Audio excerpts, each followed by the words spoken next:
भारत ने यूएनएससी यानी संयुक्त राष्ट्र सुरक्षा परिषद में कहा है कि आतंकवादियों को राजनीतिक सुविधा के हिसाब से अच्छे या बुरे के तौर पर अलग अलग श्रेणी में रखने का युग जल्द ही खत्म होना चाहिए।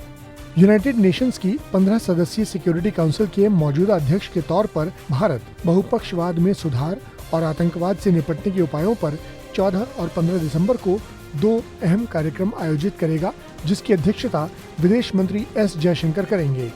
बैठक से पहले संयुक्त राष्ट्र में भारत की स्थायी प्रतिनिधि रुचिरा कंबोज ने महासचिव एंटोनियो गुतारेस को एक पत्र लिखकर कहा कि विषय पर चर्चा के लिए एक संकल्पना पत्र सुरक्षा परिषद के दस्तावेज के रूप में प्रसारित किया जाए। पिछले सप्ताह लिखे गए संकल्पना पत्र में कहा गया है कि न्यूयॉर्क में 11 सितंबर 2001 को हुए आतंकवादी हमले ने आतंकवाद से निपटने में वैश्विक रुख को बदला।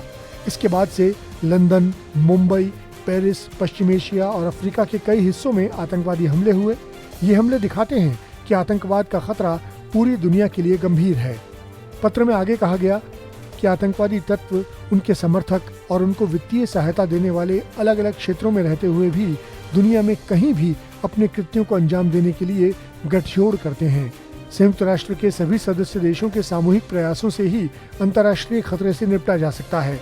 भारत ने इस बात पर जोर दिया कि आतंकवाद की समस्या को किसी भी धर्म, राष्ट्रीयता, सभ्यता या जातीय समूह से नहीं जोड़ा जा सकता और सभी तरह के आतंकवाद की निंदा की जानी चाहिए। आतंकवादियों को राजनीतिक सुविधा के आधार पर बुरा, उतना भी बुरा नहीं या अच्छे के तौर पर वर्गीकृत करने का युग फौरन खत्म होना चाहिए।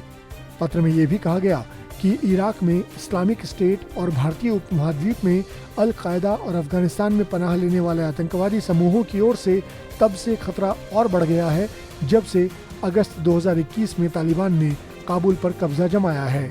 आतंकवादी समूहों के संगठित आपराधिक नेटवर्कों ने आतंकी खतरों को और बढ़ा दिया है।